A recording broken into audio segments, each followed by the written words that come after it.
Атәыла хада ишышықәсатәи анашьҭымҭа ҟаиҵеит жәлар реизарахь сынтәа адепутатцәа актәи рсессиаҿы.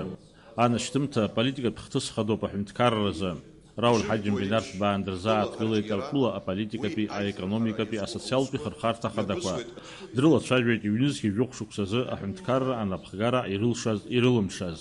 Ҳаҭырзқәа ҳдепутатцәа, ҳаиҳабыра, ҳаҭырзқәа ҳауаажәлар, ҳинтеллигенциа, азин-сышәҭ гәык-ԥсыкала ишәыдысныҳәаларц ҳазҭалаз ашықәс ҿыц, ишәзеиӷьасшьарц агәыбзеира, аманшәалара, хьаатәи аихьӡарақәа.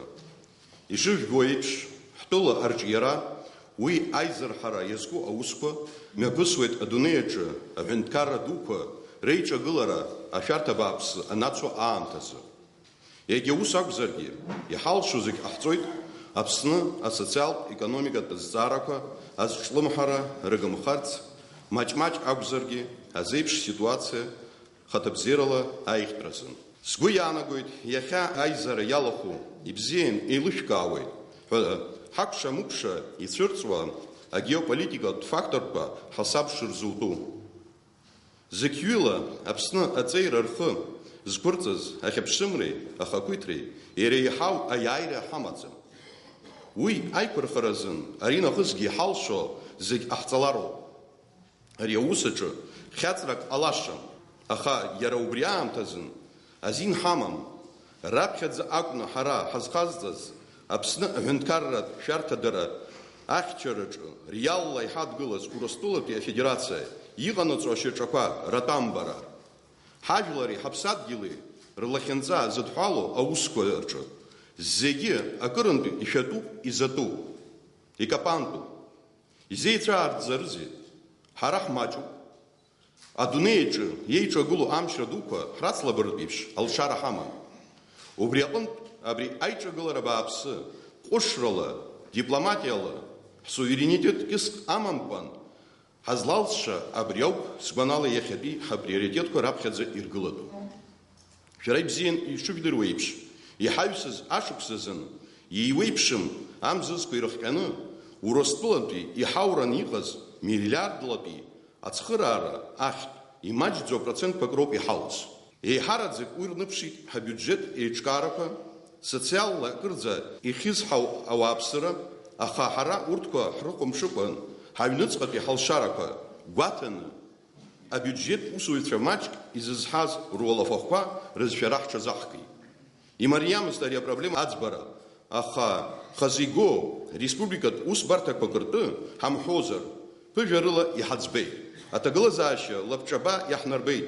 Аԥсны аҳәынҭқарра ишалшо ахныҟәгара, шьаҿа-шьаҿала ахатәы економикатә политика амҩаԥгара. Ҳажәлар еилыркаауеит, ари ҳаҭыр зықәҵатәу, ари нахысгьы ирҿиатәу тенденцианы ишыҟоу. Амилаҭтә економика аҿиара аԥеиԥши, уи ахырхарҭа хадақәеи иааидкылан, Аԥсны ԥхьаҟатәи аизҳара амҩақәа ган рацәала иазгәаҳҭеит астратегиатә ҭҵаарақәа ринститут ишьақәнаргылаз аҳәаанырцәтәи аекспертцәагьы ахәшьара бзиа зырҭаз адокумент аҿы. Иҳаҩсыз ашықәсазы иҟаҵан раԥхьатәи ашьаҿақәа аконституциатә еиҭакрақәа рганахьала акырӡа аҽарӷәӷәеит аусӡбаратә система. Иҟаҵо алкааны иазгәаҳҭартәыш иҟоуп абан асистема аиҭакрақәа аганахьала. Еихьӡара ҿыцны иҟалеит Урыстәылеи ҳареи ҳабжьара, анапы ахьаҵауҩхаз иакәуп арратә еилазара аԥҵаразы аиқәышаҳаҭра. Амҽхак арҭбааит атуристтә индустриа, агәыбзеирахьчара, аҿартә политика, аспорт, адунеи аҿы иҟоу аҭагылазаашьа уадаҩ ҳасаб азуны инарҵауланы иазхәыцтәуп акурорт нхамҩа арҿыцра, уи аперспектива, Аԥсны џьанаҭ ҭыԥуп, рҳәоит ҳтәыла аԥшәмацәагьы, уи асасцәагьы, аха иаамҭоуп арҭ ажәаԥҟақәа рҟынтә ареалтә ҭагылазаашьахь аиасра. Алешәа џьбарахо иалагеит ацәгьоурақәа ирҿагылан ақәԥараҿы, амҩақәа рҿы иҟало амашәырқәа раанкылараҿы. Аха ари зынӡаск иазхом. Араҟа хьаҵрак ҟамлароуп. Ароль иҵегь ирӷәӷәатәуп азинхьчаратә система зегьы. Аинерциа амчхара амоуроуп акоррупциа иаҿагылан ақәԥараҿы. Агәра шәсыргоит, ҳәынҭқарра асоциалтә гәыцә ԥхасҭазтәуа ари ачымазара бааԥсы аанкыларазы иҳалшо зегьы шыҟаҳҵало ԥхьаатәи ҳусураҿы. Акоррупциа, жәлар рымаҵуреи арҭ еидкылашьа змам еилкаарақәоуп. Аԥсны аҳәынҭқарра априоритет хадақәа ируакны иҟан, егьаанхоит амилаҭтә идеологиа амчхара ашьҭыхра. Ишыжәдыруа еиԥш, уи иаҵанакуа даара ирацәоуп. Аха аԥсуа дунеихәаԥшра, аетика, аԥсуа бызшәа, аҳәынҭқарратә статус арӷәӷәара, уи амҽхак арҭбаара, Аԥсны ажәытәӡатәи аҭоурых, агеографиа, адинхаҵаратә традициақәа реизырҳара, аҳәаанырцәтәи ҳдиаспореи ҳареи ганрацәала ҳаимадара, абар ҳажәлар реидеологиатә дунеи злеибаркуп. Аҳәынҭқаррагьы ахаҿра ҷыда азҭо. Урҭқәа зегьы илаԥш рхын иқәцара икәын Аԥсны аҳәынҭқарра ашьаҭаркаҩ иналукааша амилаҭ раԥхьагылоҩ Владислав Ардзынба. Сгәы иаанагоит, ахатәы, насгьы зны-зынла акырӡа иҭшәоу апартиаатә интересқәа ҳариааины ажәлари аҳәынҭқарреи ринтересқәа аԥыжәара рыҭашьа ҳақәшәароуп ҳәа. Уи азын ихымԥадатәны иҟан, иҟоуп, иагьыҟалоит зныкымкәын зхақәиҭразы массалатәи афырхаҵареи агәымчареи аазырԥшхьо ҳаԥсуа жәлар рацәкра ракзаара. Хаҭала сара исылшо зегьы шыҟасҵо агәра шәсыргоит. Ҳмилаҭ рҳәоиқәшәареи реизыразреи ахьӡала. Уважаемые депутаты Народного собрания парламента Республики Абхазия, уважаемые граждане Республики Абхазия, сегодня я хотел бы обратиться с ежегодным посланием не только к вам, уважаемые депутаты Народного собрания, но и к нашим гражданам, тем, чьи интересы мы все представляем. Мы вступили в 2016 год, 23-й год независимой государственности Республики Абхазия. На долю нашего народа выпало много испытаний, и каждый раз мы доказывали, что достойны лучшей участи, заслуживаем уважения к себе. В результате мы строим суверенное и независимое государство. У нас появились союзники. Абхазия была официально признана Российской Федерацией и другими странами. Поэтому нам есть чем гордиться. Мы добились международно-правовой фиксации нашей независимой государственности и приобрели гарантии безопасности и финансово-экономическую поддержку со стороны нашего союзника и стратегического партнера России. Время идет вперед, открывая не только дополнительные возможности, но и создавая новые вызовы. Скажу прямо, мы оказались в очень непростой ситуации. Что привело к такому положению дел? Во-первых, это последствия неэффективной социально-экономической политики последних лет, выразившиеся не только в спаде экономики, но и в застое энергии общества. Мы так и не избавились от примитивной структуры экономики, не снизили уровень внешней финансовой зависимости, не создали точек экономического роста и не запустили реального производства. Абхазия с ее благоприятными условиями для развития сельского хозяйства до сих пор не может обеспечить себя базовыми продуктами питания. Недостаточной остается производительность труда и мотивация к труду. На низком уровне находится занятость населения, особенно молодежи. Незанятая делом молодежь – это питательная среда для распространения наркомании, преступности, ложных ценностей. Во-вторых, речь идет о серьезнейших кризисных явлениях в мировой экономике и в большей степени в региональном контексте, прямым образом влияющих на социально-экономическое положение Абхазии. Мы вынуждены фокусировать наши дополнительные усилия на преодолении негативных последствий общего кризиса, при том, что общество требует от нас качественных перемен, реформ, рывка в более благополучное будущее. В-третьих, это системные проблемы, связанные с низкой эффективностью государственного управления и коррупции. Чтобы преодолеть сложности обществу, необходимо мобилизоваться на основе созидательной повестки дня. Не нужно стремиться к фальшивому единодушию. Мнения у людей всегда будут разные, и это нормально. Но понимать свою ответственность за выход страны из сложного положения должны все. Власть, политические партии, структуры гражданского общества, средства массовой информации, каждый гражданин. Что могло бы стать составной частью, идейным содержанием этой созидательной и объединяющей общество повестки дня? О каких политико-идеологических и практических ориентирах может идти речь? Первое – это сбережение страны, людей, традиций и языка, национальных богатств, культурного наследия, уникальной природы. Мы должны жить по средствам и беречь то, чем обладаем, Иначе не сбережем страны и упустим шанс на развитие. Умение беречь не только свое, но и общее отличает современное развитое общество. Жить по средствам значит быть умнее и рачительнее. Уметь из имеющегося извлечь максимальную выгоду, не транжирить ресурсы общества. Сегодня наша экономика напоминает решето. Деньги у нас хорошо тратятся, либо утекают в неизвестном направлении.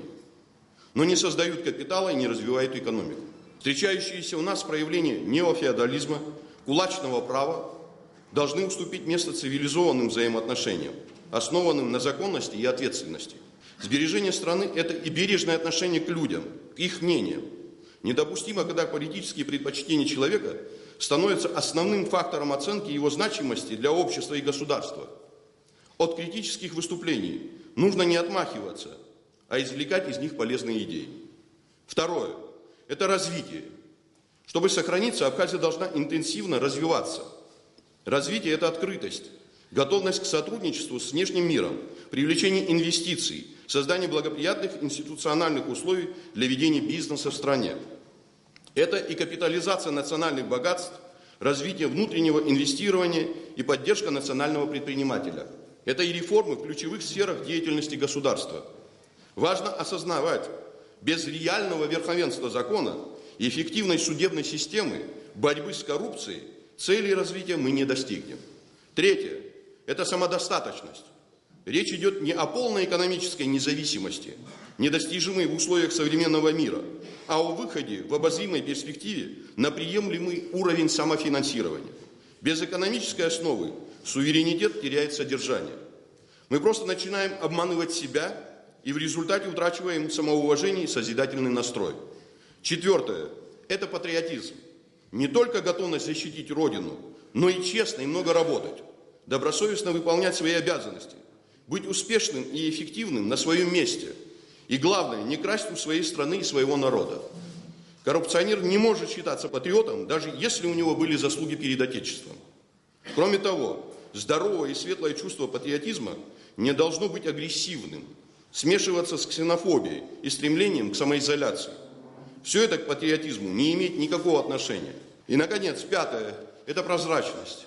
Все усилия по развитию финансовой системы страны должны быть нацелены на повышение прозрачности расходования государственных средств. Прозрачность до известной степени должна быть присуща деятельности государственных органов и общественных структур.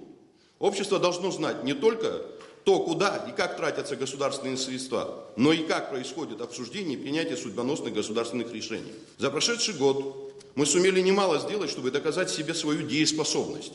Однако, чтобы достичь реальных результатов, нам нужно наладить конструктивный политический диалог в стране. Такой диалог является определяющим условием развития стабильной демократической политической системы.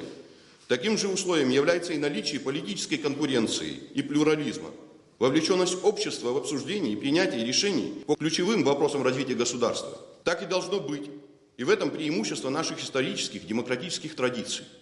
Поэтому мною принято решение о создании широкой диалоговой платформы и механизма обратной связи, политического консультативного совета. Соответствующий указ был подписан 15 января сего года. Это мое конкретное предложение всем политическим силам, включая оппозицию. Как президент страны обещаю, что вырабатываемые Советом предложения будут максимально учитываться при формулировании и реализации государственной политики в различных областях. Альтернативной диалогу будет лишь война заявлений, нарастание политического раздрая, отсутствие сущностной общественной дискуссии и в целом общее разочарование людей в политической жизни. А еще хуже – перспектива нашего государства.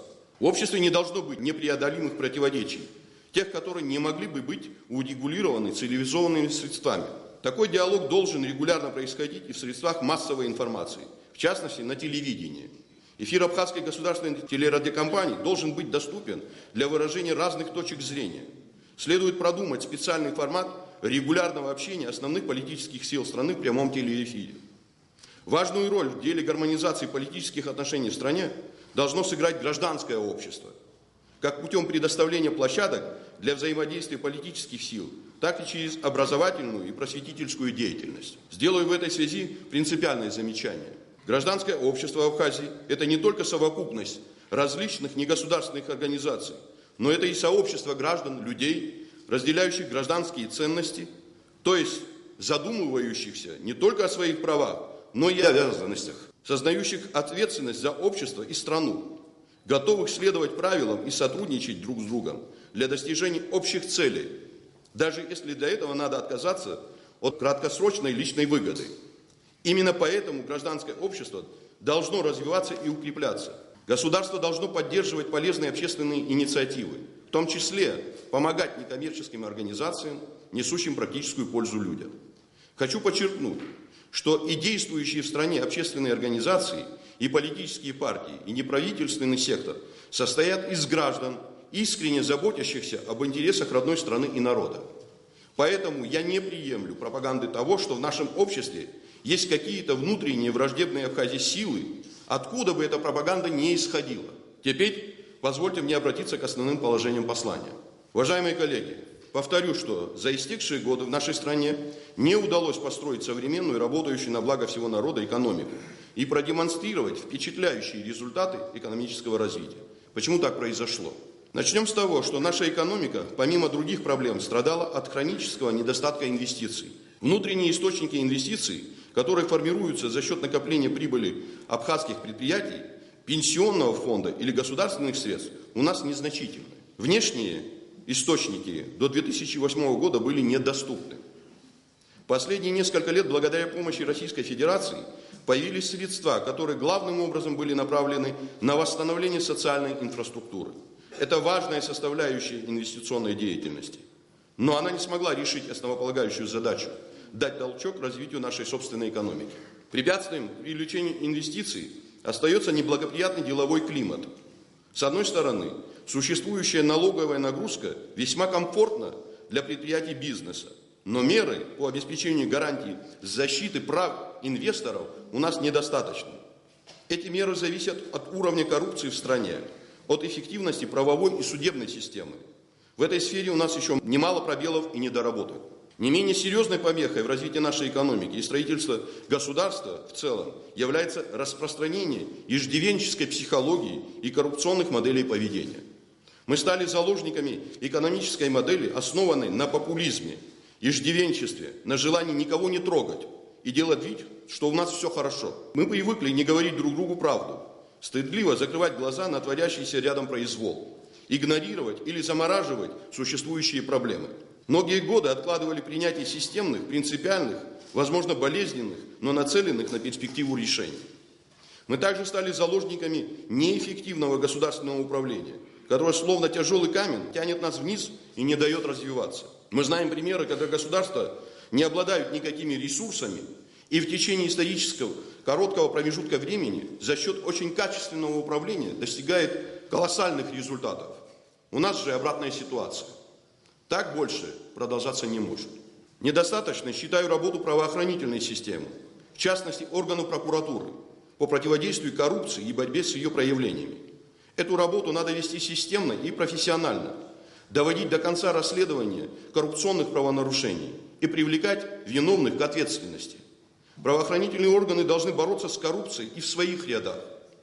В обществе должна формироваться нетерпимость к коррупционному поведению. Нужно приложить максимум усилий по эффективному претворению в жизнь недавно принятого закона о противодействии коррупции. Пора перестать заниматься очковтирательством и продемонстрировать гражданам реальные результаты работы по борьбе с коррупцией.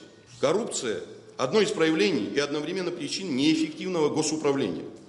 Не менее опасной хронической болезнью системы госуправления является недостаточный контроль за исполнением указов, поручений, различных государственных решений. Например, как это было с оптимизацией штатной численности госучреждений. При такой ситуации государство бессильно в решении проблем и на пути к достижению положительных результатов создается непробиваемая стена. Мы обязаны разрушить эту стену. Мною подписан указ о мерах по повышению эффективности государственного контроля. Рассчитываю на принятие в 2016 году законодательства о госслужбе. Необходимо усилить контроль эффективности работы госчиновников. Тех, кто не справляется, нужно увольнять. Перспективные кадры стимулировать. Должен отметить слабую работу государственных средств массовой информации, не отвечающую ни задачам развития, ни гармонизации социальных отношений, ни формированию необходимой системы ценностей в обществе. Люди не только недостаточно информированы о деятельности государства, но зачастую получают искаженную информацию. Если положение дел в этой сфере не изменится в ближайшее время, то нам придется расстаться с теми, кто не справляется со своей работой. Уважаемые коллеги, неэффективность, бесхозяйственность и коррупция идут рука об руку. Обратите внимание на систему государственных предприятий в нашей стране. Эти структуры убыточны. При этом большое количество людей пытается занять руководящие должности в РУПах и МУПах. Спрашивается, зачем? Неужели только для того, чтобы получить доступ к распоряжению государственным имуществом и извлечь для себя соответствующие дивиденды с ущербом для государства? Недавняя проверка этих структур подтвердила наши наихудшие подозрения. Утверждение законности и порядка в экономической сфере должно сопровождаться созданием максимально благоприятных условий для развития малого и среднего бизнеса, формирование класса предпринимателей, собственников, среднего класса. Мы будем создавать преференции для начинающих предпринимателей, активно развивать инструменты льготного кредитования, снижать административные барьеры. Поручаю главе правительства регулярно докладывать мне о достигнутых результатах по данному направлению.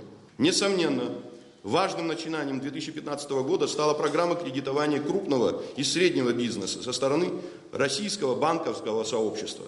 В рамках этой программы планируется инвестировать в экономику Абхазии 1,2 миллиарда рублей. На текущий момент в кредитных комитетах банков на рассмотрении находится 18 одобренных нашей стороной инвестиционных проектов на сумму порядка 1 миллиард рублей. В ближайшее время по ряду этих проектов будут подписаны кредитные договора и начнется финансирование. Всего в 2016 году по разным направлениям мы планируем направить на развитие экономики, в том числе на поддержку бизнеса, до 2 миллиардов рублей. При этом нужно максимально снимать ограничения с бизнеса, избавить его от избыточного и навязчивого контроля и проверок. Немотивированные проверки предпринимателей недопустимы. Никаких постоянных проверок быть не должно. Контрольные органы должны наведываться к предпринимателю не более 1 раза в год. И то отслеживать ситуацию нужно там, где действительно есть риски и признаки нарушений. Поручаю правительству в краткие сроки принять все необходимые решения по максимальному сокращению проверок предпринимателей. Уважаемые коллеги, проводимый сегодня курс государственной экономической политики направлен на создание полноценной, эффективной, относительно самодостаточной экономики. Не секрет, что доходы государственного бюджета Абхазии за последние годы на 2/3 состояли из внешней финансовой помощи. Условно можно структурировать, что все доходы государственного бюджета распределяются на финансирование расходов следующим образом. 2/3 направляются на текущее содержание государственных органов власти и государственных учреждений, оставшаяся треть направляется на реализацию инвестпрограмм. Другими словами, за счет собственных источников дохода мы в состоянии содержать только половину своего государственного аппарата. Речь идет о заработной плате. Повысить доходную часть можно путем применения различных инструментов, в том числе фискальных. При этом масштаб уклонения от уплаты налогов в Абхазии катастрофический. Приведу цифры, ярко иллюстрирующие сложившуюся ситуацию. Доля собираемых налогов и сборов в объеме нашего ВВП составляет менее 10%. Для сравнения, в Российской Федерации и странах Организации экономического сотрудничества и развития этот показатель составляет более 35%. Это означает, что не менее 2/3 налогооблагаемой базы в Абхазии находится в тени. В 2015 году были приняты меры по повышению эффективности налогового и таможенного администрирования, выведению из тени налогооблагаемой базы, оздоровлению сферы налоговых правоотношений. Мы повысили собираемость налогов и прочих фискальных платежей. В частности, перед началом летнего туристического сезона была проведена инвентаризация государственных и частных объектов коллективного размещения туристов. Было выявлено свыше 3000 незарегистрированных койко-мест. Усилен контроль финансовой деятельности основных государственных туристических объектов. Результаты говорят сами за себя. В среднем увеличение доходов в туристической сфере составило более 100%. А по Рицинскому национальному парку мы имеем многократный рост дохода. Недавно был принят закон о налоге на добавленную стоимость. В процессе рассмотрения находится проект закона о валютном регулировании и валютном контроле. Без действенного валютного контроля наши преобразования в налоговой сфере, в том числе по администрированию НДС, будут сильно затруднены. Все эти нововведения позволят увеличить доходы бюджета и будут способствовать выведению экономики из тени. О законе о налоге на добавленную стоимость уже многое было сказано. Этот закон еще на стадии проекта обсуждался с представителями бизнеса, с депутатами парламента. Были предложения еще более расширить перечень товаров, которые подпадали бы под действие этого закона. Сегодня же мы видим возмущение представителей малого бизнеса. Удивительно то, что они же зачастую безропотно дают больше представителям проверяющих структур, чем то, что обязаны платить государству. Правительство и парламент должны разрешить этот вопрос. Но все участники процесса должны понимать, без уплаты налогов государство существовать не может. По сегодняшней ситуации даны соответствующие указания правительству вместе с парламентом решить вопрос снижения процентной ставки по мелкооптовым партиям. Отмечу одно. Мы являлись, наверное, пожалуй, единственной страной в мире, которая взимала данный вид налога со своих производителей, а товары иностранных производителей при их импорте в Абхазию освобождала от его уплаты. При этом бюджет лишался доходов на сотни миллионов рублей. О каких равных условиях ведения и развития бизнеса в целом можно говорить, когда твоим собственным производителям созданы дискриминационные условия? Это только первые шаги на сложном пути. Практика взимания отдельных видов налога показывает, что в действующем законодательстве имеется ряд ограничений и недочетов, которые отрицательно сказываются на собираемости налогов.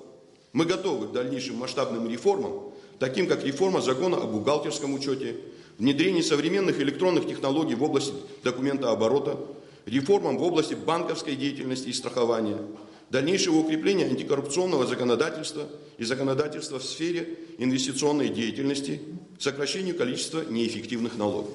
Моим распоряжением была создана рабочая группа по оптимизации налогов, сборов и иных обязательных платежей. Наша главная цель – снизить количество налогов до 10-12, сделать процесс их уплаты простым, прозрачным и автоматизированным, а также усовершенствовать налоговое законодательство в части правил налогообложения в сфере малого и среднего предпринимательства, порядка взимания спецналога и введения патентной системы налогообложения. Расчеты показывают, что при эффективно действующей налоговой системе и обеспечении должной прозрачности доля доходов государственного бюджета к ВВП страны должна составлять не менее 25%, как в большинстве стран мира. У нас же, я еще раз хочу отметить, ниже она почти в 3 раза. Следовательно, и реальные доходы нашего бюджета занижены минимум втрое. Таким образом, мы знаем, что у нас есть резервы. Поэтому мы и провозгласили в качестве стратегической задачи рост собственной доходной части бюджета и выход в обозримой перспективе на приемлемый уровень самофинансирования. Уважаемые коллеги, в 2016 году планируется рост собственной доходной части государственного бюджета почти в 2 раза, до 5,7 миллиарда рублей, что в значительной мере обеспечивается вступлением в силу закона о налоге на добавленную стоимость, которым вводится ввозной НДС на импортируемые товары и услуги. Задействуются и другие источники доходов, не только фискального характера. Поиск существующих возможностей по повышению собственной доходной части бюджета должен быть продолжен и в последующие периоды. Базовым инструментом реализации целей государственной политики в различных сферах регулирования являются целевые государственные программы.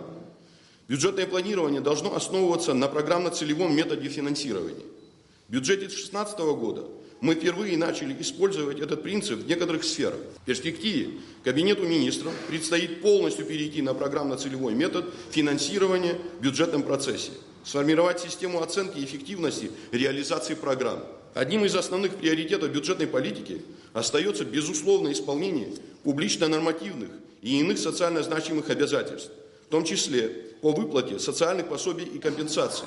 В 2015 году повышенные пособия выплачиваются многодетным семьям и одиноким матерям. Процесс повышения социальных пособий будет продолжен и в последующие годы. Повышение заработной платы основных категорий работников социальной сферы, начатое в 2015 году, будет обеспечиваться и в 2016 году.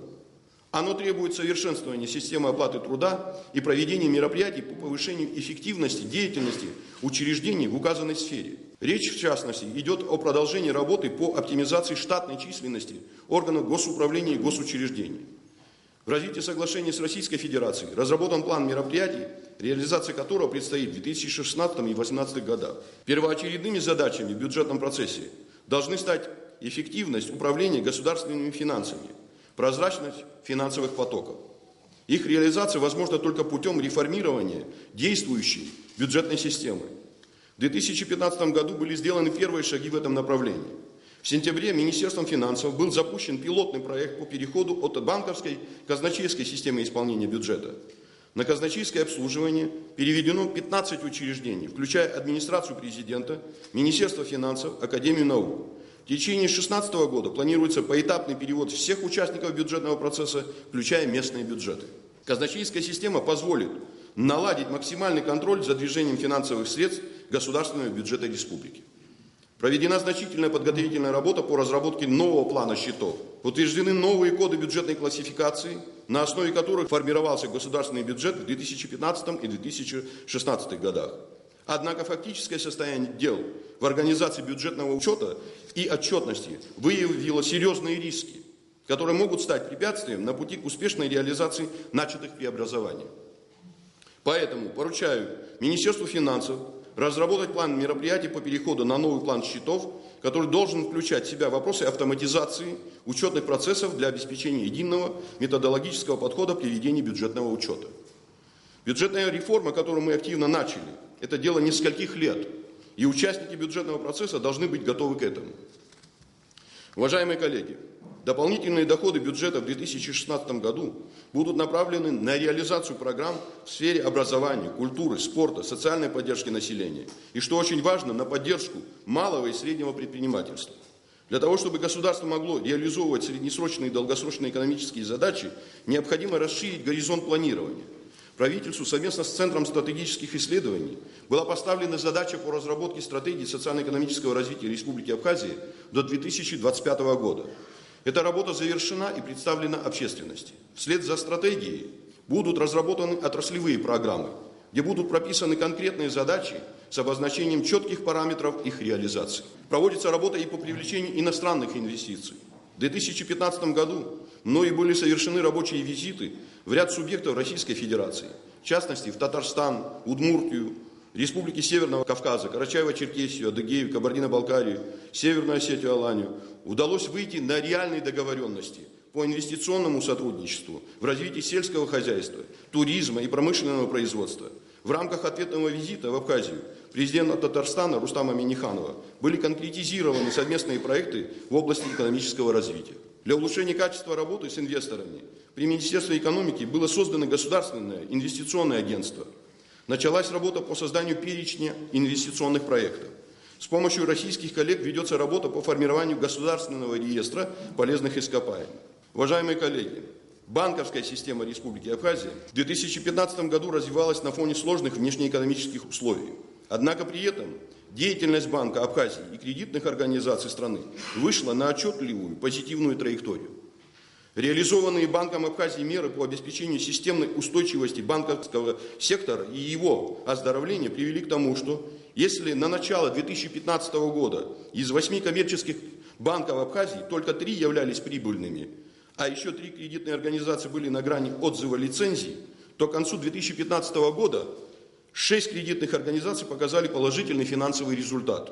У 2 кредитных организаций повысилась категория качества. Весьма показательна ситуация с единственным государственным и системообразующим банком страны – Сбербанком Абхазии, который за 5 предшествующих лет получил огромный убыток в размере 400 миллионов рублей. В 2015 году эта негативная тенденция была преодолена, и Сбербанк Абхазии впервые вышел в зону операционной прибыли. Была проведена комплексная работа по возврату кредитных средств, выданных в предыдущие годы, и реструктуризации кредитной задолженности. В результате этой работы за 2015 год физическими и юридическими лицами погашено долгов на сумму более 600 миллионов рублей, ранее отнесенных к так называемым безнадежным кредитам из суда. В целом доходы банковской системы Абхазии по сравнению с прошлым годом увеличились более чем на 400 миллионов рублей. Это хороший результат. Несмотря на то, что в 2015 году сократился объем финансовых ресурсов банковской системы, Банк Абхазии удвоил показатели прибыли. Кроме того, Банк Абхазии существенно расширил линейку кредитных продуктов. Реализована программа кредитования субъектов малого бизнеса с льготными условиями для предпринимателей, занятых в сфере сельского хозяйства и производства. Активно развивается потребительское кредитование граждан, держателей банковской карты АПРА. В 2016 году проводимая Банком Абхазии кредитная политика должна быть продолжена. Объем финансовых ресурсов, предназначенных для кредитования различных отраслей экономики, должен быть увеличен до 500 миллионов рублей. Необходимо разработать ипотечную и продолжать развивать потребительские программы кредитования, обеспечить кредитование торговых предприятий и наиболее значимых проектов в реальном секторе экономики по доступной процентной ставке. Этими мерами в 2016 году мы добьемся и повышения капитализации коммерческих банков Абхазии, важнейшей задачей, которую мы ставим перед руководством Банка Абхазии. 2015 год стал годом активного развития национальной платежной системы АПРА. В предыдущие годы на создание этой системы было израсходовано более 100 миллионов рублей. Однако на начало 2015 года держателями карт АПРА являлось менее 2000 человек и отсутствовала развитая инфраструктура. На сегодняшний день выпущено уже более 20 тысяч карт. Активно развивается платежная инфраструктура. Установлено более 60 банкоматов и 300 электронных устройств для приема к оплате пластиковых карт. Все это позволило привлечь в нашу экономику более 1 миллиарда рублей, обналиченных иностранными туристами денежных средств в банкоматах Абхазии. В целом, многократно интенсифицировано развитие системы безналичных расчетов. В 2016 году Банк Абхазии должен продолжить активное развитие национальной платежной системы АПРА. Необходимо увеличить количество держателей карт до 40 тысяч человек, расширить посттерминальную и банкоматную сеть до 1100 устройств соответственно. Одной из важнейших социальных задач, решаемых Банком Абхазии в 2015 году, стала организация процесса начисления пенсий и иных социальных выплат на карту АПРА. На сегодняшний день уже 16 тысяч абхазских пенсионеров получают пенсии на банковские карты. Прекратились многочасовые очереди в отделениях Сбербанка Абхазии. Кроме того, должна быть продолжена и доведена до фактического результата начатая в 2015 году работа по интеграции платежной системы АПРА с национальной системой платежных карт Российской Федерации, что существенно расширит платежные возможности карты АПРА. Уважаемые коллеги, действующие в нашей стране системы пенсионной и социальной защиты сложились еще в советские времена. Выплаты пенсионерам и другим получателям социальных платежей осуществляются за счет пенсионных отчислений работающей части населения.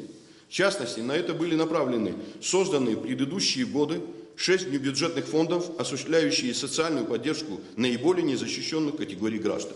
При этом финансирование социальной сферы было организовано настолько нерационально, что значительная часть ресурсов терялась по пути, так и не доходя до людей. При этом мы должны думать не только о трудовой пенсии, но и об обеспечении выплаты пенсий и социальных пособий инвалидам войны и семьям погибших, а также наиболее уязвимым категориям населения. С целью концентрации финансовых ресурсов и оптимизации штатных расписаний предлагаю продумать идею сокращения числа существующих внебюджетных фондов и введения вместо 6 различных платежей единого социального налога. Неоспоримыми преимуществами этого налога являются упрощение процедуры взимания, создание единообразной налогооблагаемой базы и сокращение отчетности. Нам необходимо начать создавать новую пенсионную систему. Для функционирования распределительной пенсионной системы нужно иметь 3 работающих на одного пенсионера, а не как у нас, с точностью да наоборот. 3 пенсионеров против 1 работающего. Это ненормальная ситуация. Пенсионеры, граждане России, получают и российскую пенсию. Огромное спасибо Российской Федерации, которая протягивает нам руку помощи. Но это только часть наших пенсионеров. Собственные абхазские пенсии мизерные. Они формируются за счет отчислений заработных плат граждан. Предлагаю правительству активизировать работу по разработке концепции перехода от распределительной к накопительной или смешанной пенсионной системы в Абхазии. Переход на новую пенсионную систему позволит установить связи между взносами, уплачиваемыми в пенсионный фонд, каждым конкретным работником и размером его будущей пенсии. Такой подход резко повысит заинтересованность работников в своевременной и полной уплате взносов, способствует минимизации случаев уклонения от уплаты взносов и тем самым позволит вывести часть экономики из тени. Мы прекрасно знаем о так называемой двойной бухгалтерии. Люди уходят на пенсию и получают по тем ставкам, которые были обозначены на бумагах, а по факту получали совершенно другие суммы. Уважаемые коллеги, проведение самостоятельной и полноценной внешней политики является неотъемлемым признаком любого суверенного государства. Основными принципами нашей внешней политики остаются приоритет национальных интересов, проактивность и гибкость, многоуровневость внешних контактов и открытость к сотрудничеству на основе равноправия и взаимного уважения. Цели внешнеполитической деятельности абхазского государства вполне определенны. Это укрепление абхазо-российских отношений, достижение широкого международного признания, участие в процессах евразийской интеграции, создание благоприятных условий для социально-экономического и гуманитарного развития и содействие упрочению мира и стабильности в Закавказье. 2015 год прошел под знаком развития абхазо-российских отношений, которые вышли на новый уровень со вступлением в силу 5 марта 2015 года договора между Абхазией и Россией о союзничестве и стратегическом партнерстве. Новый договор основывается на солидной договорно-правовой базе наших взаимоотношений, в полной мере отвечает нашим общим представлениям о развитии абхазо-российского союзничества и стратегического партнерства, взаимным международным обязательствам и текущим реалиям. Договор о союзничестве и стратегическом партнерстве направлен на укрепление суверенитета Абхазии путем формирования внутренних источников развития и расширения собственных возможностей нашей страны в различных сферах. В нем значительный импульс придан решению ключевых задач текущего момента: обеспечение безопасности абхазского народа с учетом новых глобальных и региональных угроз и создание дополнительных условий для социально-экономического развития, повышение качества социальной поддержки жителей Абхазии. Новый договор способствует укреплению международных позиций абхазского государства и создаст условия для участия в процессах евразийской интеграции. Работа в этом важнейшем для нас направлении должна быть максимально усилена. Мы активно продолжаем формирование договорно-правовой базы двухсторонних отношений с Российской Федерацией.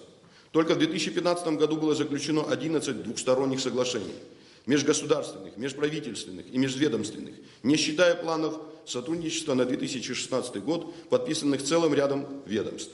Это очень серьезный результат нашей совместной работы. Речь идет о важнейших документах, касающихся вопросов обороны и безопасности, пенсионного обеспечения и софинансирования заработных плат, сотрудничество в правовой сфере, оказание финансовой помощи, медицинского обеспечения военнослужащих. В условиях новых системных вызовов суверенитету и безопасности, связанных с формированием полицентричной системы мироустройства, МИД Абхазии должен нарастить интенсивность работы по отстаиванию наших национальных интересов на международной арене, установлению новых дипломатических контактов в различных регионах мира, дальнейшему развитию партнерства со странами, признавшими Республику Абхазия в качестве суверенного и независимого государства. Уверен, что взаимополезная координация усилий Абхазии и России на внешнеполитической арене позволит нам гораздо эффективнее достигать поставленных целей. Обращаю внимание руководства МИД Абхазии на необходимость максимальной реализации мероприятий, заложенных в плане консультаций внешнеполитических ведомств Абхазии и России. Абхазия будет четко придерживаться обязательств, вытекающих из договорно-правовой базы наших отношений с Россией. Данная установка была реализована и в нашем решении по введению временных ограничительных мер в отношении взаимодействия с Турецкой Республикой. При этом хочу подчеркнуть, что введенные ограничительные меры не распространяются на развитие контактов и экономическое сотрудничество с нашими соотечественниками в Турции и других странах. В 2015 году продолжилось укрепление взаимоотношений со странами, признавшими Республику Абхазия. Нашу страну посетили делегации Венесуэлы и Науру. Состоялось вручение верительных грамот чрезвычайным и полномочным послом Венесуэлы в Абхазии. Состоялись официальные визиты президента и министра иностранных дел в Южную Осетию. Был торжественно открыт офис посольства Абхазии в Южной Осетии. Подписанный ряд двухсторонних соглашений с братским государством. Делегация Республики Абхазия продолжает свое участие в женевских международных дискуссиях по безопасности и стабильности в Закавказье. Любой формат дипломатического взаимодействия не может длиться вечно. В нем неизбежно накапливаются инерция и определенная моральная усталость. При этом мы должны пользоваться любыми возможностями для того, чтобы напрямую доносить свою позицию до ключевых региональных и глобальных игроков. Главное делать это с максимальной пользой и эффективностью. Абхазия всегда демонстрировала свою открытость к взаимодействию с международным сообществом. Этих подходов мы придерживаемся и сегодня. Но с нами все еще боятся общаться напрямую. Делают это неформально или пользуются услугами международных неправительственных организаций. Наши партнеры хотят продолжать делать вид, что с августа 2008 года ничего не изменилось. Хочу прямо заявить, нас эта порочная и устаревшая практика не устраивает. Пора всем взглянуть новой реальности в лицо и начать относиться к Абхазии, доказавшей свою государственную состоятельность, как к полноценному равному партнеру. Мы выступаем за прямые контакты с государствами, а также с национальными и международными организациями, инвестиционными и бизнес-кругами, экспертными сообществами и научно-образовательными элитами зарубежных стран. Мы открыты к общению с внешним миром, заинтересованы в привлечении иностранных инвестиций, в развитии международного, культурного, гуманитарного сотрудничества. У цивилизованного мира не должно быть аргументов в пользу изоляции свободолюбивого народа Абхазии. который стремится к развитию, региональному сотрудничеству и мирной жизни в Закавказье. Уверен, что наша позиция понятна всем разумным людям с незашоренным мышлением на Западе и на Востоке. В этих непростых условиях считаю крайне необходимым, чтобы наша внешняя политика основывалась на прочной стратегической основе, отличалась еще большей последовательностью, выверенностью и предсказуемостью. Поручаю Министерству иностранных дел в ближайшее время разработать и представить мне на утверждение проект концепции внешней политики Республики Абхазия. Нередко процессы и события в Абхазии трактуются внешними наблюдателями необъективно и односторонне, становятся поводом для разного рода спекуляций. Другая крайность – своего рода забвение нашей страны, ее отход на периферию внимания международного сообщества. С этими двумя крайностями необходимо продолжать систематически бороться. Поэтому важным направлением внешнеполитической деятельности должно оставаться содействие объективному восприятию Абхазии в мире. Достоверная информация о событиях в нашей стране, о достижениях в государственном строительстве и развитии экономики – это сегодня вопрос и репутации, и национальной безопасности, и укрепления международных позиций Республики Абхазия. Уважаемые коллеги, традиционно мы уделяем особое внимание поддержке репатриации в Абхазию соотечественников и их успешной адаптации на исторической родине. За последние годы были предприняты эффективные меры по репатриации наших соотечественников из захваченной гражданской войной Сирии. Государство при наших скудных возможностях старается выполнять свои обязательства. В 2015 году процесс репатриации продолжился. Статус репатрианта получили более 300 человек. 30 семей получили новое жилье. В Абхазском государственном университете и зарубежных вузах при содействии комитета по репатриации обучается 53 репатрианта. А в школьные и дошкольные учреждения страны устроено более 300 детей. Важно подчеркнуть, что большинство трудоспособных репатриантов трудоустроено. Комитетом и фондом репатриации была оказана финансовая помощь в размере более 30 миллионов рублей, направленная на меры социальной поддержки репатриантов. Хотел бы отдельно отметить, что статус репатрианта не должен закрепляться за человеком навечно, в том числе и в нарушении нашего законодательства. После прохождения периода адаптации репатрианты должны становиться обычными гражданами Абхазии с соответствующим набором прав и обязанностей, а не превращаться в изолированную группу общества. Обращаю на это особое внимание Комитета по репатриации. Парадоксально, но факт. По сей день не принята государственная программа по репатриации. Поручаю Госкомитету по репатриации в координации с другими ведомствами и общественными организациями уже в третьем квартале 2016 года разработать и представить на мое рассмотрение проект соответствующего документа. Уважаемые коллеги, за прошедшие с момента выборов президента время взаимодействия исполнительной и законодательной ветвей власти перешло на качественно новый уровень, предполагающий сотрудничество, а не конфронтацию. Результатом наших совместных усилий явилось принятие более 90 законов в 2015 году. Это столько, сколько было принято за 3 предыдущих года. К сожалению, вынужден отметить, что законодательные усилия парламентариев редко достигают своей цели из-за того, что большая часть принимаемых законов не работает. Законы остаются на бумаге, в первую очередь потому, что правительство не принимает само и не обеспечивает принятие органами исполнительной власти подзаконных правовых актов, без которых невозможно претворить в жизнь законы. Эта тенденция сохраняется все послевоенные годы. В связи с этим поручаю Кабинету министров провести инвентаризацию всех действующих законов на предмет выявления соответствующих подзаконных актов, уверен, что таковых будет сотни, и составить по каждому министерству и ведомству планы, графики, разработки и представления правительства соответствующих подзаконных актов. Администрации президента поручаю разработать изменения в существующий порядок представления проектов закона президенту, органами исполнительной власти, которые будут предусматривать одновременную разработку проекта закона и проектов, вытекающих из него подзаконных актов.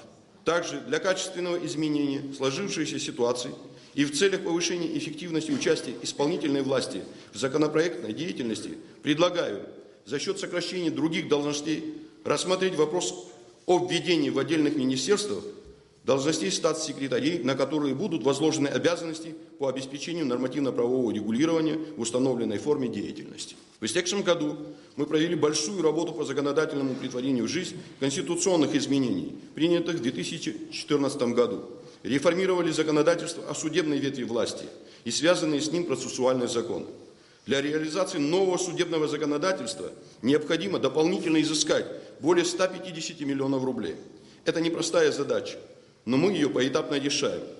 Нужно не забывать известные слова о том, что дешевый суд дорого обходится народу. Президент и парламент должны решить непростую задачу – сформировать в течение 2016 года полный состав Конституционного суда Абхазии. Для того, чтобы Конституционный суд не только на словах, но и на деле стал одним из главных инструментов защиты и охраны нашей Конституции, мы будем представлять на рассмотрение парламента кандидатов на должности судей, которые не только обладают профессиональными знаниями и необходимым стажем работы, но и соответствуют высоким моральным требованиям. Впервые мы приняли закон, который предусматривает декларирование доходов, имущества и обязательств имущественного характера лицами, облеченными властными полномочиями, а именно судьями. Предлагаю при принятии закона о государственной службе аналогичные нормы распространить и на должностных лиц органов исполнительной власти. Уважаемые коллеги, в целях разработки поправок Конституции, направленных на реформирование органов государственной власти и местного самоуправления, в январе 2015 года была создана комиссия по конституционной реформе. По решению комиссии проведение конституционных преобразований разделено на 3 этапа. Первый этап – реформирование избирательной системы. Второй этап – реформирование местного самоуправления и управления. Третий этап – изменение баланса законодательной и исполнительной ветвей власти. Реформирование избирательной системы, переход к смешанной системе выборов депутатов положительно отразится на политической системе страны в целом и партийной системе в частности. Новая электоральная формула, с одной стороны, обеспечит и партийное, и территориальное представительство в законодательном органе. С другой стороны, позволит создать условия для перехода от митинговой, уличной демократии к демократии парламентской. Когда политические партии будут представлены в парламенте, уровень политической дискуссии, характер политического процесса и способы взаимодействия власти и оппозиции будут совершенно другими. Не могу не отметить, что в обществе неоднозначно воспринята идея депутатов об увеличении количественного состава Народного собрания с 35 до 55 народных избранников. В свое время ряд депутатов, отклоняя мое предложение об увеличении числа депутатов до 45 человек, мотивировали это возрастанием бюджетных расходов на содержание законодательного органа. При этом они же теперь поддерживают увеличение состава парламента до 55 человек. Предлагая и поддерживая идею перехода к смешанной избирательной системе, вижу необходимость в дальнейшем обсуждении количественных параметров будущего состава парламента, в том числе с учетом финансовых последствий любых решений, хотя говорят, что это не очень-то будет сказываться. Органы местного самоуправления – основы демократического строя Абхазии. Реформируя местное самоуправление, мы преследуем цель уйти от практики эффективного соблюдения конституционных предписаний, когда глава местной администрации формально был представителем органа местного самоуправления. Четко разграничить институциональный статус местного самоуправления и местного государственного управления, усилить роль и значение местных собраний. Предлагаю, чтобы главой администрации города, района президент мог назначать только того, кому депутаты местного собрания выразят вотум доверия, выскажут своим голосованием поддержку. Нужно наделить депутатов органов местного самоуправления правом депутатского запроса, обязательного к реагированию со стороны органов и организаций, финансируемых за счет местного бюджета. Надо наделить собрание правом выражения обязательного вотума недоверия местному главе. Таким образом, конституционная реформа начата, и она продолжается. Это дело не одного дня, но главное, что мы уверенно продвигаемся по намеченному пути. Уважаемые коллеги, обеспечение обороноспособности государства на должном уровне – одна из важнейших функций нашего государства. Существующие вызовы и угрозы в регионе требуют от нас дальнейшего повышения боеготовности и боеспособности вооруженных сил, усиления мер по обеспечению безопасности страны, защите и охраны ее государственной границы. Все это требует от нас бдительности и готовности пресечь любые попытки спровоцировать у наших границ очаги напряженности и противостояния. При этом нашей основной задачей должно стать не только сохранение достигнутого уровня боевой и мобилизационной готовности, но и выработка наиболее рациональных способов его поддержания в современных условиях. Проведение командно-штабных оперативно-тактических учений и тренировок, пересмотр всей системы индивидуальной и групповой подготовки остается приоритетным направлением обеспечения обороноспособности нашего государства. В целях реализации Абхазо-Российского договора о союзничестве и стратегическом партнерстве в ноябре 2015 года подписано соглашение о создании объединенной группировки войск Абхазии и России. На очереди соглашение о финансировании модернизации вооруженных сил Абхазии.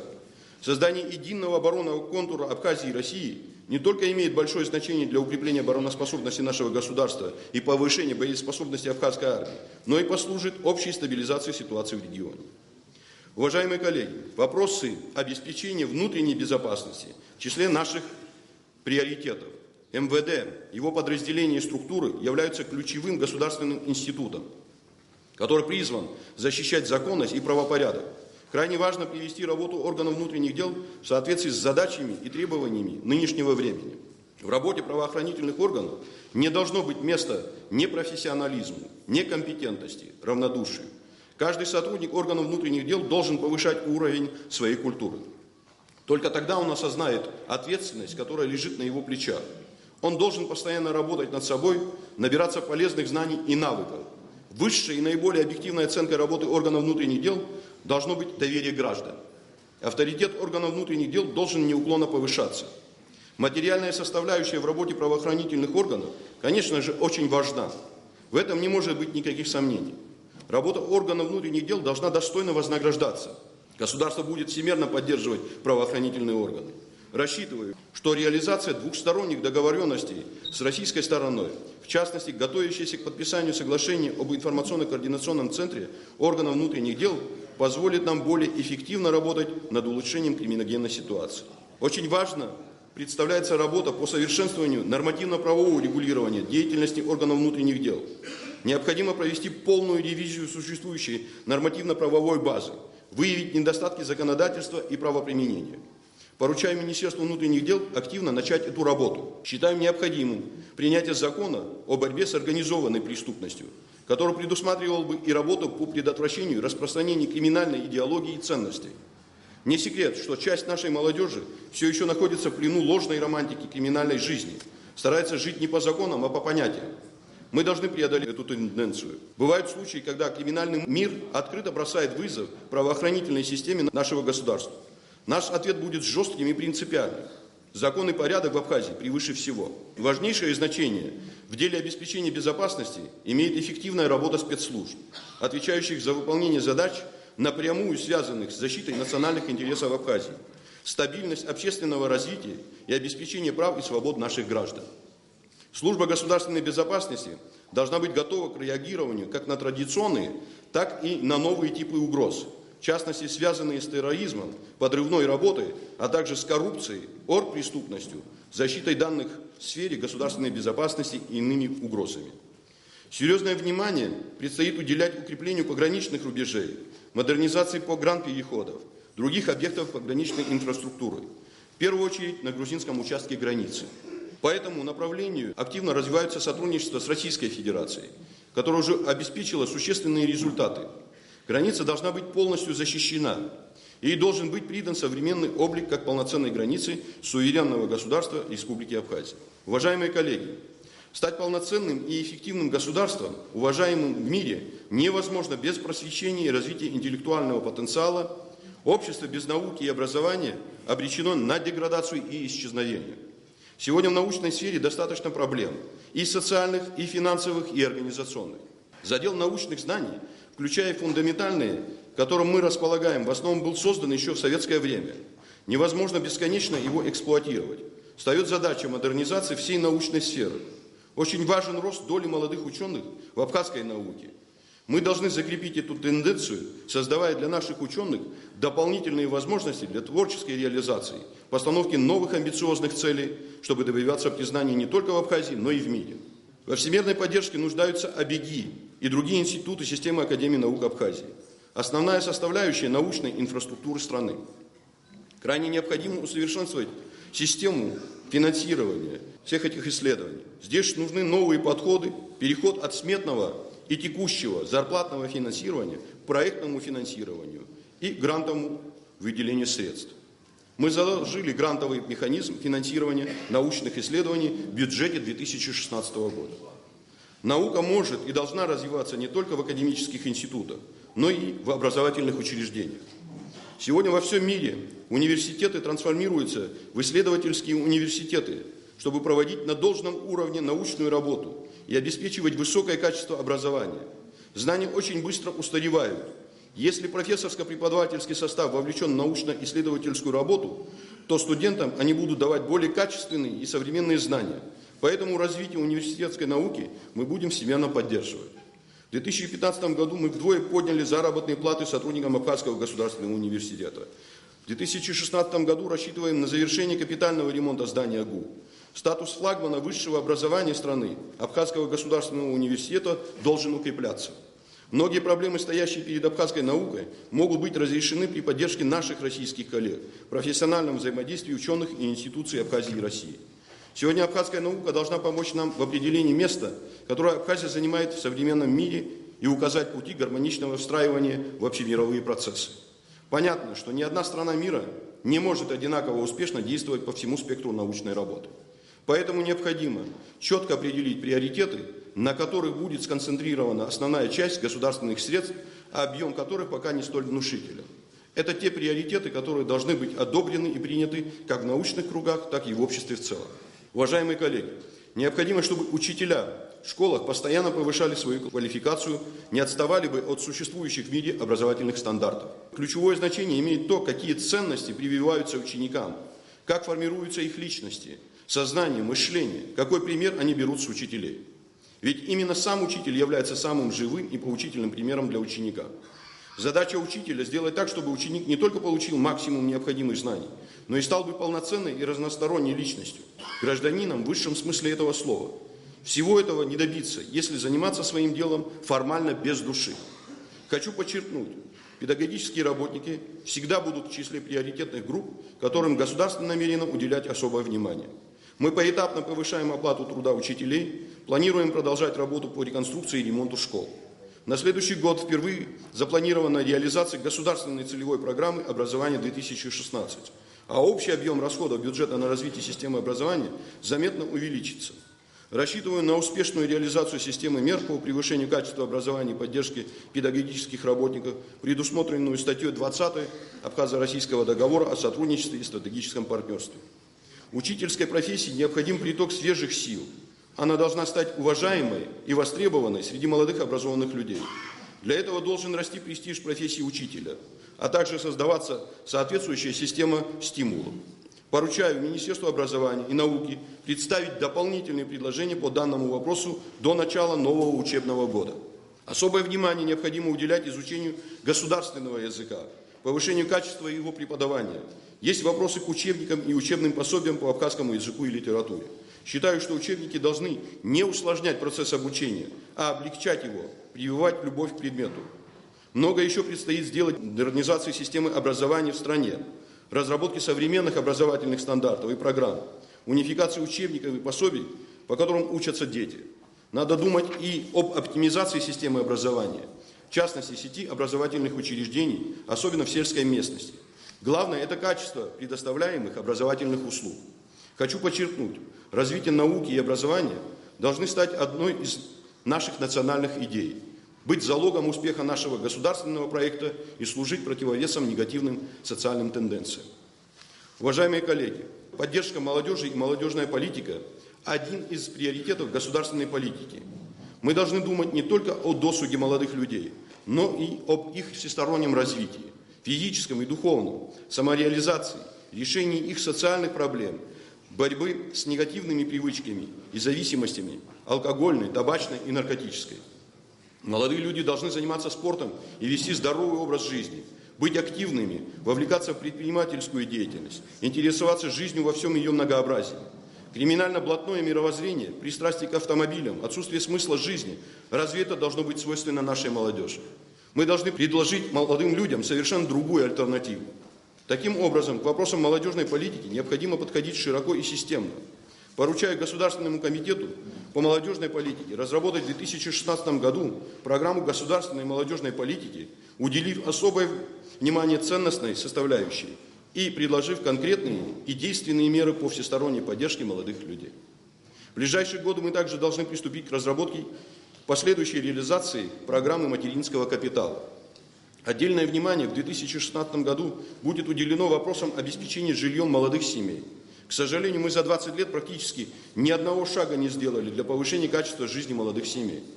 Вице-президент Виталий Габни возглавил комиссию, которая уже провела работу по выявлению неучтенного, незаконного, оформленного, залогового, бесхозного жилья, которое будет распределяться среди нуждающихся молодых людей. Идет формирование списков очередников. Весь процесс будет максимально прозрачным.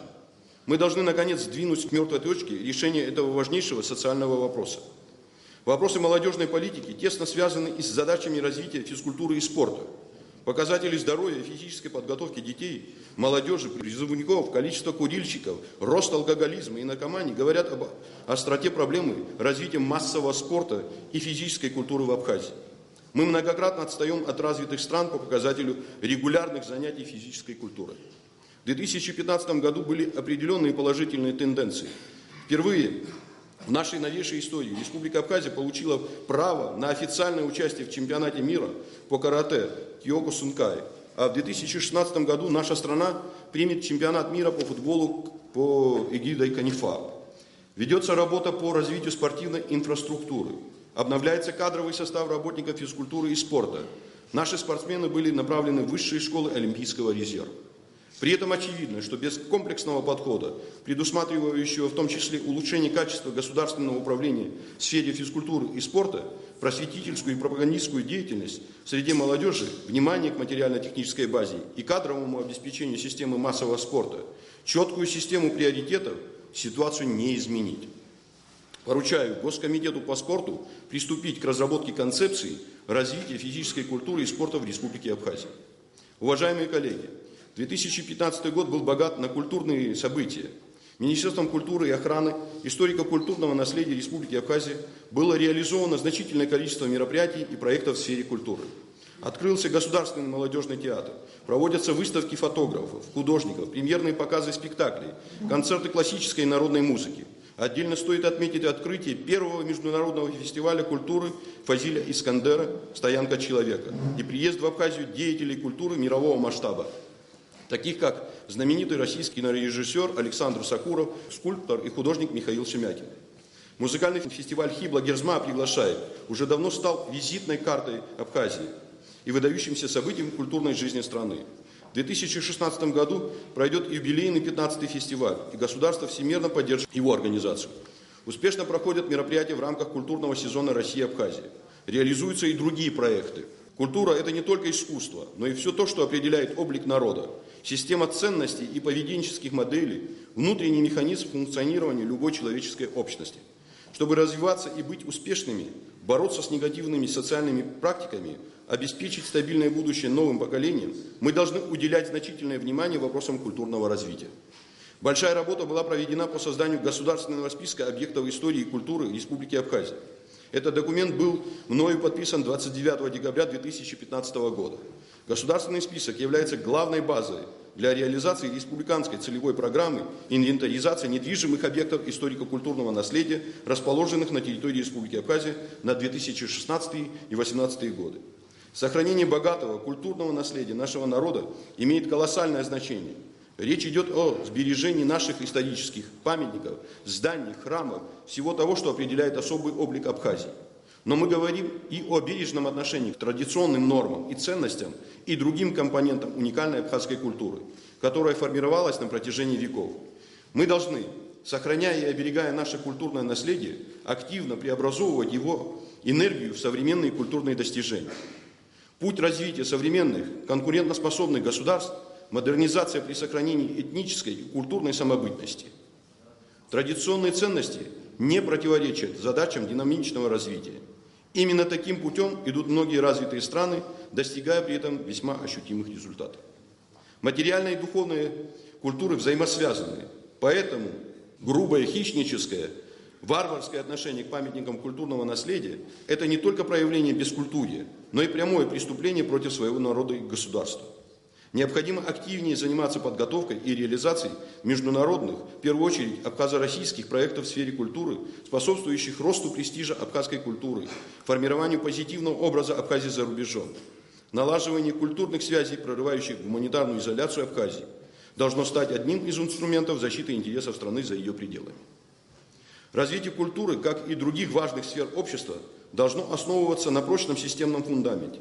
Необходимо концептуально проработать и нормативно закрепить ориентиры и принципы развития культуры Абхазии в современных условиях. Поручаю Министерству культуры и охраны историко-культурного наследия завершить в первом полугодии 2016 года работу над концепцией государственной культурной политики Республики Абхазия, согласовать проект в установленном порядке и представить его на мое рассмотрение.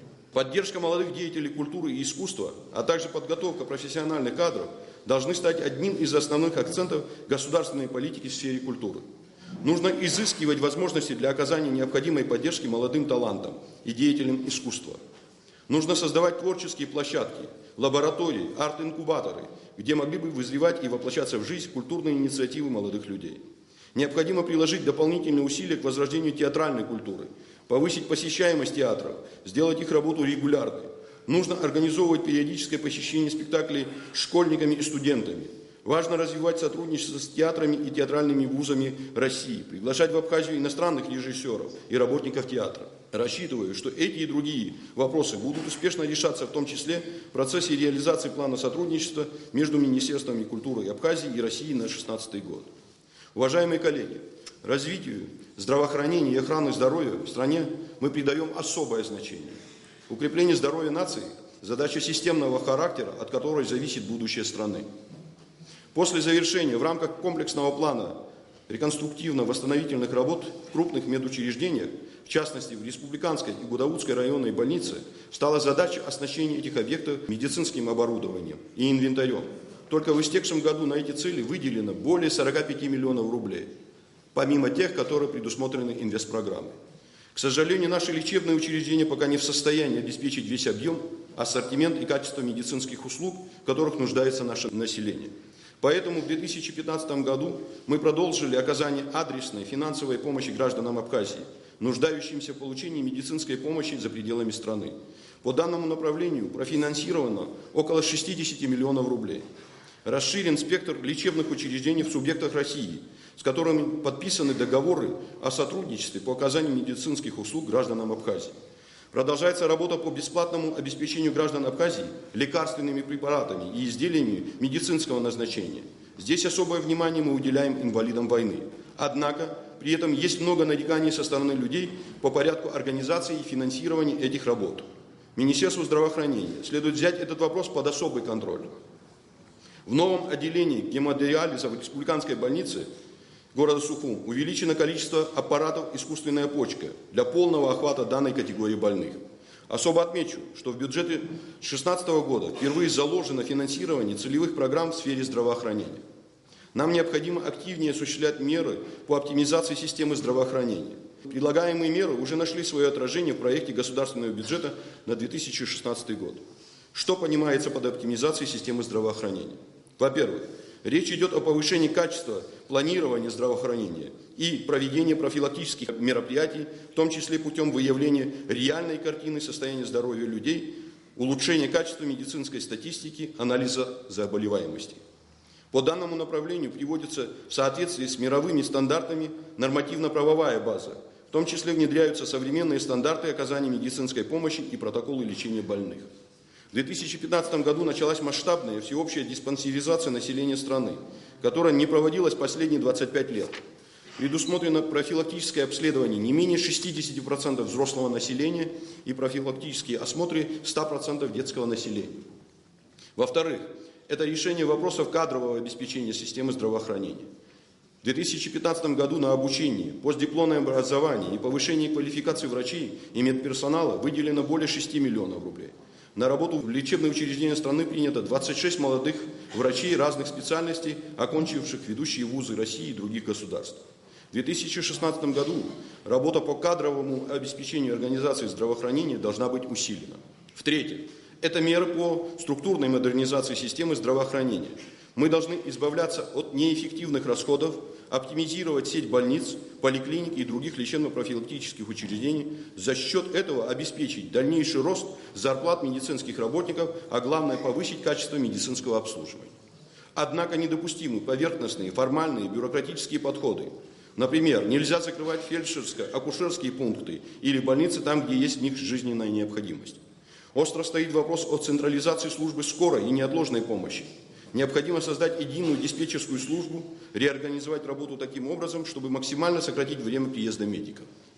В-четвертых, речь идет о внедрении новых форм организации здравоохранения, в том числе оказании услуг частной медицины и постепенное повышение количества официальных платных услуг в медучреждениях страны. Пора переходить к цивилизованной системе оплаты за оказание медицинской помощи.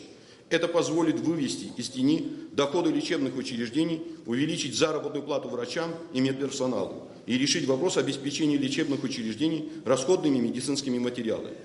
При этом у граждан должен быть выбор – пользоваться бесплатными или частично оплачиваемыми услугами государственного здравоохранения, либо прибегать к возможностям частных медучреждений. Решение этой проблемы прорабатывается Кабинетом министров, обсуждается ценообразование, категории льготников и объемы медицинской помощи, которая будет гарантирована бесплатной. Уже в 2016 году планируется ввести некоторые платные медицинские услуги по оказанию амбулаторной и диагностической помощи.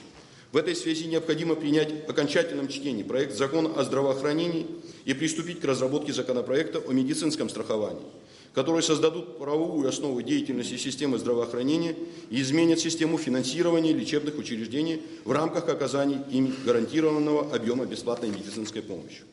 Хочу отметить активизацию абхазо-российского сотрудничества в сфере здравоохранения и медицинского страхования, импульс которому был придан вступлением в силу договора о союзничестве и стратегическом партнерстве. В первой половине 2016 года мы рассчитываем на заключение двусторонних документов, которые позволят нам реализовать программу по осуществлению медицинского страхования жителей Абхазии, обладающих российским гражданством, в системе обязательного медицинского страхования Российской Федерации и получения ими медицинской помощи в российских медицинских организациях. Уважаемые коллеги, в заключение хотел бы сказать о следующем. В 2015 году мы многого добились. Почти на 600 миллионов рублей выросли собственные доходы по сравнению с 2014 годом. Превышен план по налоговым поступлениям. Выполнены практически все, включая повышенные социальные обязательства. Произошел по-настоящему системный поворот в государственной политике и сознании людей, связанный с необходимостью в первую очередь ориентироваться на собственные возможности и резервы. Самое главное, мы приступили к важнейшим реформам. Конституционной, бюджетной, финансовой, налоговой, структурным преобразованием в экономике и здравоохранении. В 2016 году реформирование будет набирать новые темпы и объемы. Это не быстрый и сложный процесс. Он потребует максимальной отдачи от государства и от всех нас. Но мы это обещали и обязательно сделаем. Задачи, поставленные на 2016 год, достаточно амбициозны. Мы обязаны их выполнить так, как другого пути у нас нет. Сегодня закладывается фундамент экономики Абхазии, а следовательно, будущего нашей страны. Да, не все мы одинаково смотрим на происходящее. У нас порой очень разные представления о приоритетах, о том, как эти приоритеты доводить до конца и делать эту работу.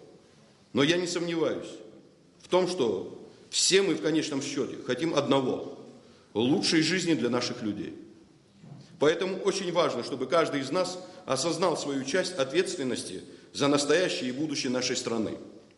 Мы должны научиться слушать друг друга, уметь называть черное черным, а белое белым, и при этом понимать, все и хорошее, и плохое зависит от нас самих. Мы все ответственны за свою судьбу, и надо достойно ответственность эту нести. Уверен, что все у нас обязательно получится. Спасибо.